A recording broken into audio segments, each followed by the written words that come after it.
Welcome to SVR academy. APPSC group 2ని మొదటి ప్రయత్నంలో మీరు సంపాదించాలన్నా లేదా అసలు గ్రూప్ 2 సంపాదించాలన్నా ఒక 5 కీ పిల్లర్స్ మీకు ఉపయోగపడతాయండి. దాంట్లో మొదటిది రైట్ గైడెన్స్. మీరు గైడెన్స్ తీసుకునేటువంటి పర్సన్ పర్ఫెక్ట్ చాయిస్ అయి ఉండాలి. ఎందుకంటే ఒక వాహనాన్ని నడిపేటువంటి డ్రైవర్ లాగా గైడెన్స్ ఇచ్చే పర్సన్ మీరు ఆ వాహనం అయితే, ఒకవేళ ఆ డ్రైవర్ మిమ్మల్ని సముద్రంలోకి తీసుకెళ్తే మీరు కూడా సముద్రంలోకి వెళ్ళిపోతారు. అందుకని రైట్ గైడెన్స్ అనేది మోస్ట్ ఇంపార్టెంట్. గైడెన్స్ ఇచ్చే పర్సన్ క్వాలిటీ ఎలా ఉండాలంటే హై స్టాండర్డ్స్లో ఉండాలి. కథలు కహానీలు చెప్పే వాళ్ళలాగా ఉండకూడదు. మీకు ఉన్నది ఉన్నట్టుగా అకౌంటబుల్గా ట్రాన్స్పరెంట్గా ఉండాలి.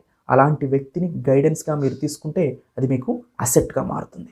రెండోది రైట్ పాత్. సపోజ్ గైడెన్స్ ఇచ్చే వ్యక్తిని బట్టే ఈ పాత్ కూడా ఉంటుంది. ఎందుకంటే వెహికల్ ఎటువైపు తీసుకెళ్లాలనేది గైడెన్స్ ఇచ్చే పర్సన్ మీద డిపెండ్ అయి ఉంటుంది. కాబట్టి ఆ పాత్ని మీరు అందుకోగలగాలి. సపోజ్ గ్రూప్ 2 అచీవ్ చేయడానికి కరెంట్ అఫైర్స్ బ్యాక్వర్డ్ లింకేజ్ మంచిదని ఒక గైడెన్స్ ఇస్తే దాన్ని పట్టుకోగలిగే పాత్లో మీరు ఉండాలి. అది రైట్ పాత్. అండ్ మూడోది క్లియర్ స్ట్రాటజీ. ఈ రెండు ఉంటే స్ట్రాటజీ అనేది చాలా క్లియర్గా ఉంటుంది. మీరు ఏం సాధించడానికి వచ్చారు, ఆ సాధించడానికి మనం ఎలా ముందుకు వెళ్ళాలి అనే ఒక పర్ఫెక్ట్ టైం టేబుల్ మీ దగ్గర ఉంటుంది. ఆ క్లియర్ స్ట్రాటజీ అనేది మోస్ట్ ఇంపార్టెంట్. స్టాండర్డ్ని ఎలా చదవాలి, కరెంట్ అఫైర్స్ని ఎలా చదవాలి, వీటిని లింకేజ్ ఎలా చేసుకోవాలి, ఇంటిగ్రేషన్లో నుంచి ఎలా క్వశ్చన్స్ వస్తున్నాయి, ఇది చాలా ఇంపార్టెంట్. ఏపీపీఎస్సీ మనస్తత్వాన్ని తెలుసుకొని ఎరిగిన వాడు మిమ్మల్ని గైడ్ చేయగలుగుతారు, ఆ పాత్రలో మీరు వెళ్ళగలుగుతారు. అది క్లియర్ స్ట్రాటజీ అవుతుంది. నాలుగోది ఎమోషనల్లీ స్టెబిలిటీ.